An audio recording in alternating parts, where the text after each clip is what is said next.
אחר הדברים האלה גידל המלך אחשוורוש את המן בן המדד האחי וינשאהו וישם את כיסאו מעל כל השרים אשר איתו וכל רבי המלך אשר בשער המלך קוראים ומשתחווים להמן כי כן ציווה לו המלך ומרדכי לא יקרא ולא ישתחווה.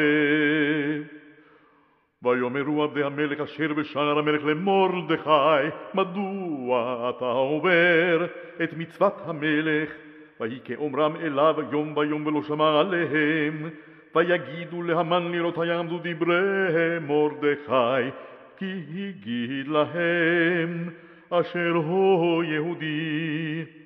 וירא המן כי אין מרדכי קורע ומשתחווה לו וימלא המן חמה ויבז בעיניו לשלוח יד במרדכי לבדו כי הגידו לו את רעם מרדכי ויבקש המן להשמיד את כל היהודים אשר בכל מלכות אחשוורוש מרדכי.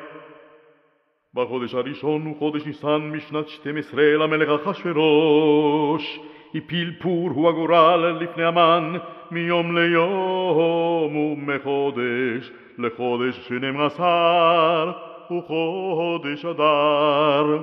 ויאמר המן למלך אחשוורוש ישנו עם אחד מפוזר ומפורד בין העמים בכל מדינות מלכותך ודתיהם שונות מכולם ואת דתי המלך אינם עושים ולמלך אין שווה להניחם. אם על המלך טוב ייכתב לאבדם ו10,000 כיכר כסף אשכול על ידי עושה המלאכה להביא אל גנזי המלך. ויסר המלך את אמנתו מעל ידו ויתנה להמן בן המדתה האגגי צורר היהודים. ויאמר המלך להמן הכסף נתון לך והעם לעשות בו כטוב בעיניך. ויקראו סופרי המלך בחודש הראשון ב13 יום בו וייכתב ככל אשר ציווה המן אל החשת על פני המלך ואל הפחות אשר על מדינה ומדינה ואל שרי עם ועם מדינה ומדינה ככתבה ועם ועם כלשונו בשם המלך אחשוורוש נכתב ונחתם וטבעת המלך.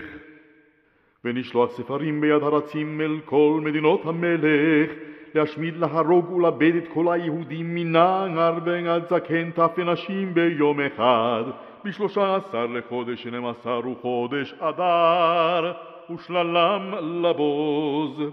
פתשגן הכתב להינתן דת בכל מדינה ומדינה גלוי לכל העמים להיות עתידים ליום הזה.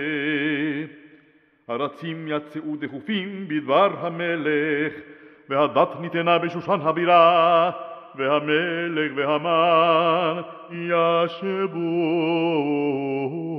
לשתות והעיר שושן